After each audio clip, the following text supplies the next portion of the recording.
Damai sejahtera Allah Bapa yang melampaui segala akal, itulah kiranya yang memelihara hati dan pikiran saudara-saudara di dalam Kristus Yesus Tuhan kita. Amin. Shalom Bapak Ibu, saudara yang dikasihi Tuhan kita Yesus Kristus. Senang boleh bertemu kembali dalam kesempatan ini. Saya berharap kita semua dalam keadaan sehat, tentu masih tetap semangat untuk melanjutkan segala kehidupan ini. Mari Bapak Ibu, saya mengajak kita kembali untuk mendengarkan kebenaran firman Tuhan yang tertulis dalam 1 Korintus 15 ayat 50 sampai 58. 1 Korintus 15 ayat 50 sampai 58. Saya akan membacakan untuk kita, beginilah firman Tuhan. Saudara-saudara, inilah yang hendak kukatakan kepadamu, yaitu bahwa daging dan darah tidak mendapat bagian dalam kerajaan Allah, dan bahwa yang binasa tidak mendapat bagian dalam apa yang tidak binasa. Sesungguhnya aku menyatakan kepadamu suatu rahasia. Kita tidak akan mati semuanya, tetapi kita semuanya akan diubah dalam sekejap mata, pada waktu bunyi nafiri yang terakhir. Sebab nafiri akan berbunyi, dan orang-orang mati akan dibangkitkan dalam keadaan yang tidak dapat binasa, dan kita semua akan diubah. Karena yang dapat binasa ini harus mengenakan yang tidak dapat binasa, dan yang dapat mati ini harus mengenakan yang tidak dapat mati. Dan sesudah yang dapat binasa ini mengenakan yang tidak dapat binasa, dan yang dapat mati ini mengenakan yang tidak dapat mati, maka genaplah firman Tuhan yang tertulis, maut telah ditelan dalam kemenangan. Hai maut, di manakah kemenanganmu? Hai maut, di manakah sengatmu? Sengat maut ialah dosa, dan kuasa dosa ialah hukum Taurat. Tetapi syukur kepada Allah yang telah memberikan kepada kita kemenangan oleh Yesus Kristus Tuhan kita. Karena itu, saudara-saudaraku yang kekasih, berdirilah teguh, jangan goyah, dan giatlah selalu dalam pekerjaan Tuhan. Sebab kamu tahu bahwa dalam persekutuan dengan Tuhan, jerih payahmu tidak sia-sia. Demikian pembacaan firman Tuhan. Bapak Ibu Saudara yang dikasihi Tuhan kita Yesus Kristus, ada sebuah cerita. Seorang dosen pernah bertanya kepada para mahasiswanya. Dia bertanya, bagaimana caranya supaya aku bisa masuk ke dalam kerajaan surga? Bagaimana caranya supaya aku bisa masuk ke dalam kerajaan surga? Tentu ada banyak mahasiswa yang bingung akan pertanyaan ini, tetapi banyak juga yang kemudian memberikan jawaban-jawaban. Ada yang berkata, ya kita harus hidup baik-baik selama di dunia ini. Ada yang mengatakan juga, kita harus lebih giat lagi dalam beribadah. Kita harus banyak-banyak berdoa. Bahkan ada yang mengatakan, ya kita harus tetap taat dan setia kepada firman Tuhan. Namun ada satu jawaban yang menarik yang disampaikan oleh seorang mahasiswa. Ia menjawab demikian, kita harus mati dahulu. Kita harus mati dulu, baru kemudian kita akan mengalami sebuah proses kehidupan baru, sebuah kehidupan yang akan menghantarkan kita sampai kepada kerajaan Allah. Saudara-saudara, mendengar jawaban-jawaban yang disampaikan oleh para mahasiswa, kemudian dosen mengatakan, tidak ada sebenarnya yang salah dengan setiap jawaban-jawaban saudara. Tapi hanya satu jawaban yang benar yang saya lihat dalam diskusi kita hari ini. Dia kemudian mengatakan jawabannya adalah, ya, kita harus mati dulu. Ya, kita harus mati dulu. Maka disinilah kemudian kita akan sampai kepada proses kehidupan baru. Ketika seseorang telah meninggal, maka disinilah dia akan mengalami yang namanya kebangkitan, dan dia akan diubahkan dalam tubuh baru yang lebih kudus, yang tidak akan boleh tercemar oleh karena dosa dan dunia ini. Jawaban yang paling tepat adalah, ya, kita harus mati dulu. Saudara-saudara, memang berbicara tentang kematian, banyak di antara kita yang masih membingungkan, bahkan sering bertanya-tanya, bagaimana sih prosesnya, bagaimana sih tanda-tandanya, apa yang akan terjadi selanjutnya. Benarkah akan bangkit kembali? Benarkah kita akan boleh sampai kepada kerajaan Allah? Padahal kita sudah mati. Kita tidak tahu lagi bagaimana nanti kelanjutannya. Dalam hal inilah mau dijelaskan kepada kita Bapak Ibu Saudara bahwa yang pertama berbicara tentang kematian ini adalah sebuah karya ilahi. Ini adalah sebuah karya ilahi yang tidak akan pernah bisa kita mengerti, yang tidak akan bisa kita cerna dengan nalar pikiran kita sebagai umat manusia, sebagai umat yang dicipta Allah. Karena ini adalah karya Allah, karena ini adalah karya ilahi. Itulah sering sebabnya ketika kita tidak sanggup menjawab akan setiap proses yang terjadi di dalam kehidupan kita, kita sering mengatakan ini adalah karya ilahi. Omma hahunioni debata.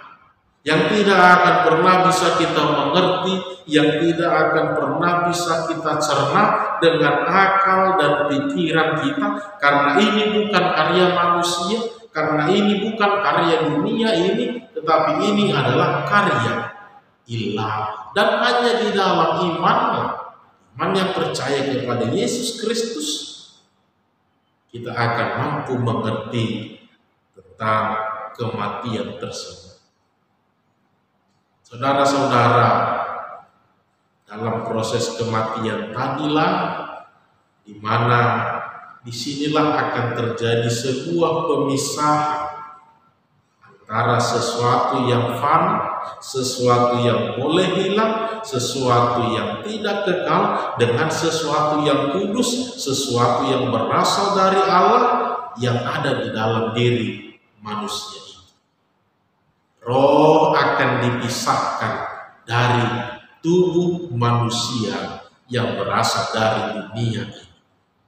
Itu sebabnya selalu dikatakan tubuh akan kembali menjadi tanah, tapi roh akan kembali kepada Allah Bapa di surga. Inilah proses yang dimaksudkan tadi, kematian ini. Itu sebabnya kita melihat dalam sudut pandang yang berbeda. Kematian bukan menjadi akhir, tapi ini adalah sebuah babak baru dalam kehidupan orang percaya, di mana setelah kematian itu pada waktunya akan dibangkitkan kembali dan akan diubahkan jadi sesuatu yang kekal, sesuatu yang tidak fana, sesuatu yang akan boleh bertemu dengan Allah, yang tidak akan hangus, yang tidak akan hancur dengan kekudusan Allah. Dari tubuh manusia yang fana, yang berasal dari debu tanah, akan kembali menjadi debu tanah. Tetapi roh yang dihembuskan Allah di dalam hidup manusia itu akan kembali kepada Allah yang telah memberikan rohnya kepada manusia itu. Saudara-saudara yang dikasihi Tuhan kita Yesus Kristus, memang kita akui bahkan sampai saat ini ketika kita berbicara tentang kematian, masih banyak di antara kita yang masih mengalami kegamangan, ketakutan-ketakutan dalam hidup kita ketika kita berbicara tentang kematian. Ibarat sebuah momok yang begitu menakutkan, yang begitu mengerikan, yang kalau bisa ini sebaiknya dihindari, ini sebaiknya tidak boleh datang, tidak boleh hadir di dalam kehidupan kita. Banyak di antara kita yang masih takut ketika berbicara tentang kematian ini. Memang saudara-saudara, secara umum memang ketika kita melihat dari pengalaman-pengalaman yang sudah, ada dua hal memang yang selalu menjadi ketakutan kita di dalam kehidupan ini ketika berbicara tentang kematian. Ada dua hal memang yang selalu menjadi ketakutan kita di dalam hidup ini ketika berbicara tentang kematian. Yang pertama, secara pribadi kita yang akan mengalaminya. Ini kita pasti tidak akan pernah siap kalau kita harus meninggal, kita harus mati. Ada beberapa faktor, ada banyak pertimbangan-pertimbangan yang selalu hadir muncul dalam benak kita, dalam pikiran kita, yang mengubahkan iman ini menjadi ketakutan-ketakutan dalam menghadapi kematian. Salah satunya adalah kita belum siap karena kita belum sempurna menjalani kehidupan ini. Masih banyak dosa-dosa, masih banyak yang tertinggal yang diperintahkan Allah di dalam kehidupan kita. Masih banyak yang belum kita perbuat, hal-hal baik, hal-hal yang diinginkan Allah untuk kita perbuat di dalam kehidupan ini. Juga berbicara secara manusiawi, masih banyak harapan-harapan, masih banyak cita-cita. Bahkan kita merasa kasihan bagaimana nanti dengan orang-orang yang kita tinggalkan, anak-anak, istri, keluarga, dan lain sebagainya. Seolah-olah ketika kita pergi duluan dari mereka akan hidup dengan sengsara dan lain-lain sebagainya. Inilah beberapa hal yang selalu menghantui pikiran manusia, sehingga siapapun itu tanpa memandang orangnya, dia tidak akan pernah siap untuk menghadapi yang namanya kematian. Itulah yang membuat kematian itu menjadi sebuah momok yang begitu menakutkan, yang begitu mengerikan, yang harus selalu kita hindari di dalam kehidupan. Kita belum siap secara iman, kita belum siap secara manusia. Dan hal yang kedua yang sering menjadi ketakutan kita, mengapa kita tidak siap, adalah kalau orang yang kita kasihi pergi duluan meninggalkan kita. Kita belum siap kalau orang yang kita kasihi itu, orang-orang yang kita cintai itu, pergi duluan meninggalkan kita. kita pasti akan belum berterima dengan keadaan ini. Seperti ibarat ketika ayah duluan, ibu duluan, suami, istri, bahkan anak-anak. Bahkan tidak jarang kita menemukan seseorang yang telah pergi ditinggal orang yang dia kasih. Sudah dalam kurun waktu yang 2 tahun, tapi dia masih belum move on dari kesedihannya. Tapi dia belum boleh bangkit dari kesedihannya. Tidak tahu apa yang menjadi kendala. Apakah masih menyimpan rasa bersalah? Apakah masih menyimpan rasa penyesalan berbarengan dengan apa yang pernah mereka rancangkan di dalam dunia ini yang masih belum sempat mereka wujudkan atau mereka nikmati di dalam kehidupan ini? Tentu memang secara manusiawi banyak pertimbangan yang kita temukan. Itu yang membuat kita menjadi takut. Ini yang membuat menjadi sebuah momok yang paling mengerikan ketika berbicara tentang kematian itu.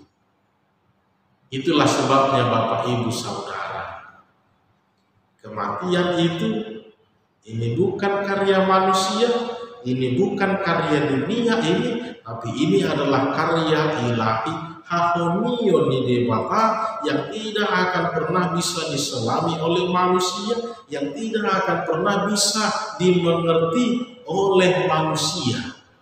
Jadi dalam hal ini kita harus katakan, ketika firman ini telah diberitakan kepada kita, maka bukan kematian itu yang harus kita pikirkan, tapi bagaimana memikirkan hidup ini supaya sempurna dalam menantikan kematian itu. Bagaimana kita bisa move on, bisa bangkit, sekalipun dia itu adalah orang yang benar-benar kita kasih, orang yang benar-benar kita sayangi. Tapi ketika kematian sudah di luar menghampiri hidupnya, karena ini bukan karya kita, ini adalah karya ilahi, maka biarlah dengan iman kita mengikhlaskan dan bangkit kembali, move on dari kesedihan, melanjutkan segala kehidupan ini. Karena itulah yang selalu ditekankan dalam Mazmur 90 ayat 12. Ajarlah kami menghitung hari-hari kami sedemikian, hingga kami beroleh hati yang bijaksana. Yang telah berlalu biarlah berlalu. Maka yang ada di depan mata, yang ada di hadapan kita, apa yang menjadi harapan kita, itulah yang harus kita benahi untuk bisa berangkat, untuk bisa move on dalam berterima dengan segala karya-karya Allah di dalam kehidupan kita ini. Maka Bapak Ibu Saudara, melalui perikop ini kita diajarkan kembali bahwa dengan kematian ada 2 kebenaran iman yang harus kita imani kembali di dalam kehidupan ini. Ada 2 kebenaran iman yang harus kita imani kembali di dalam kehidupan kita ini. Yang pertama, benar, untuk bisa sampai kepada kerajaan Allah, maka kita harus mati dulu. Ya, kita harus mati dulu. Inilah kebenaran iman yang mau disampaikan kepada kita, yang memang harus benar-benar kita terima dan kita imani di dalam kehidupan kita, supaya kita tidak lagi dibayang-bayangi dengan ketakutan, supaya kita tidak lagi dibayang-bayangi dengan kehidupan duniawi ini, tapi fokuskan kehidupan kita hanya mempersiapkan kematian itu. Kapanpun waktunya datang, kita sudah siap akan hari kematian kita.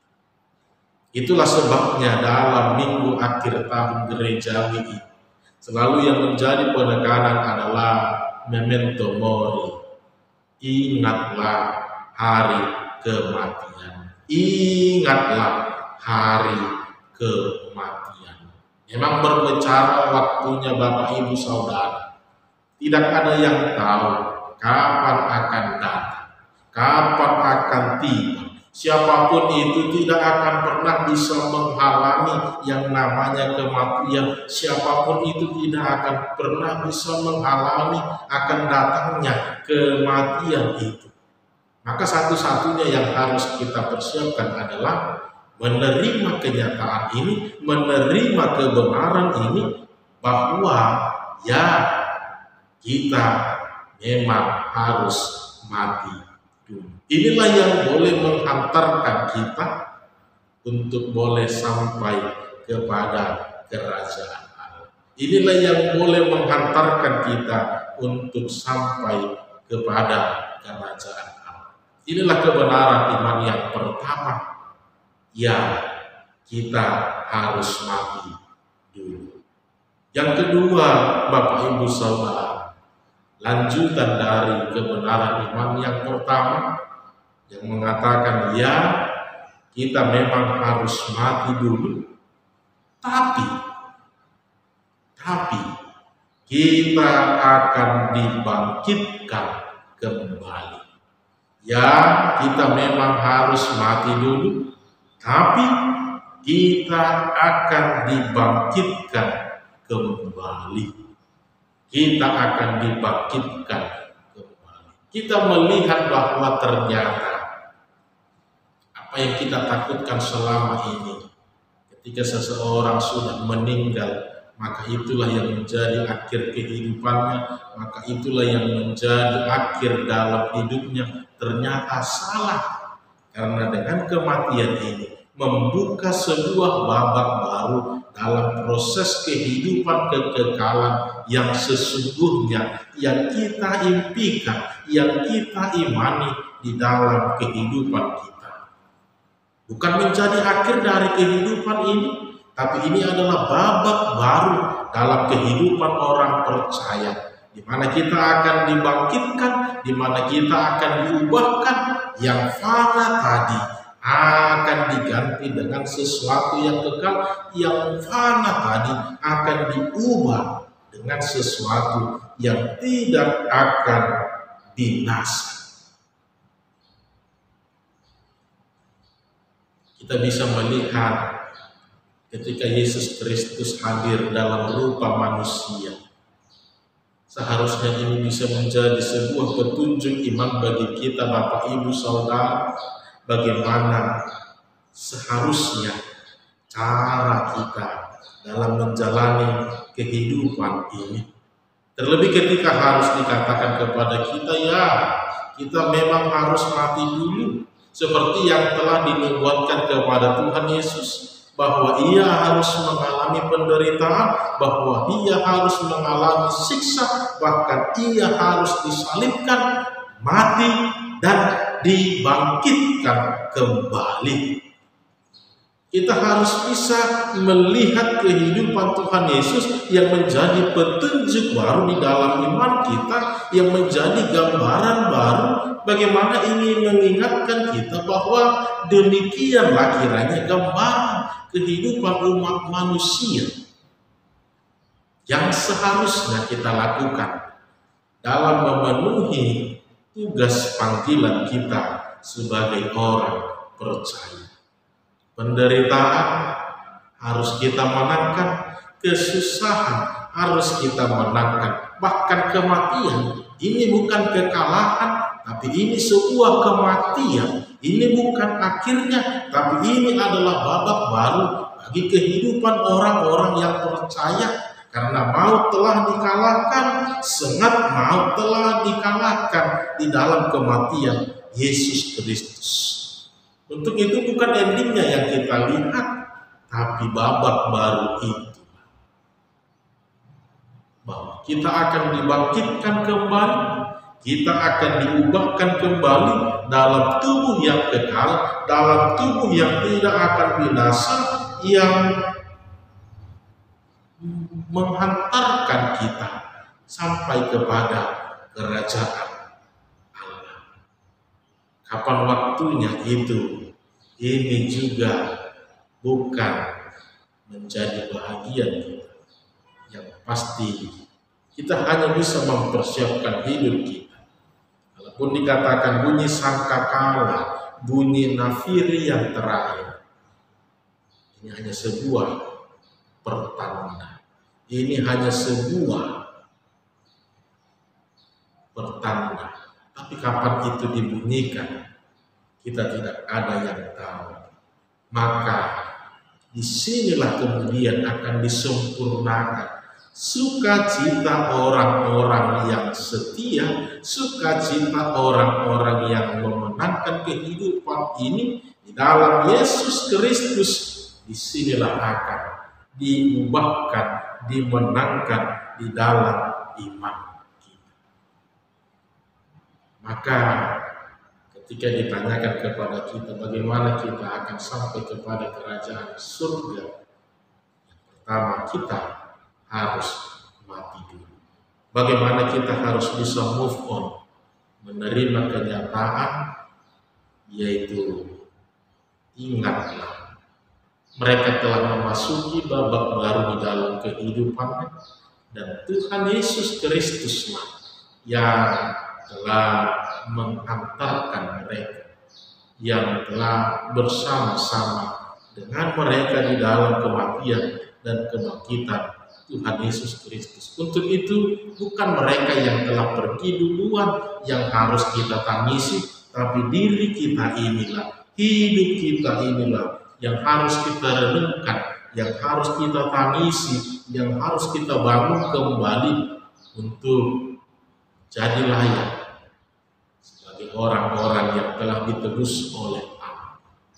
Untuk itulah dalam perikop ini Paulus mengatakan kepada mereka, untuk itu saudara-saudaraku, berdirilah teguh, jangan goyah, dan giatlah selalu dalam pekerjaan Tuhan. Sebab kamu tahu bahwa dalam persekutuan dengan Tuhan, jerih payahmu tidak sia-sia. Maka berdirilah teguh, jangan goyah, sebab dan giatlah selalu dalam pekerjaan Tuhan. Inilah yang harus kita lakukan di dalam kehidupan kita, di dalam menantikan hari kematian kita. Inilah yang harus selalu kita usahakan, kita bangun, bagaimana selalu berdiri teguh dengan kebenaran-kebenaran ilahi tadi, dengan kebenaran-kebenaran iman tadi, dan bukan menjadi sebuah ketakutan lagi, tapi menjadi sebuah motivasi baru, sebuah menjadi sepenyemangat baru untuk membenahi kembali, membangun kembali kehidupan ini menjadi kehidupan yang lebih layak dan lebih berkenan di hadapan Allah. Ya, kita memang harus mati dulu, tapi bukan itu endingnya. Karena kita akan dibangkitkan dan kita akan diubahkan kembali untuk boleh menghantarkan kita sampai kepada kerajaan surga yang dekat. Begitu juga dengan saudara-saudara kita. Bukan mereka lagi yang harus kita tangisi, tapi diri kita. Bukan lagi mereka yang harus kita sesali, tapi diri kita yang harus kita bangun, yang harus bisa move on. Bukan lagi larut dalam penderitaan, larut dalam penyesalan, apalagi kesedihan, belum berterima dengan segala karya ilahi. Ingat, itu karya Allah. Tidak akan sanggup engkau memikirkan bagaimana dan sampai di mana. Yang sanggup engkau lakukan hanyalah bangun hidupmu, pikirkan masa depanmu, pikirkan tentang kesiapanmu dalam menantikan hari kematian. Maka mari Bapak Ibu Saudara, ingatlah hari kematian. Dalam bahasa Latin selalu diungkapkan kepada kita memento mori, bahwa engkau akan mati, orang-orang di sekitarmu akan mati, orang-orang yang engkau kasihi akan mati.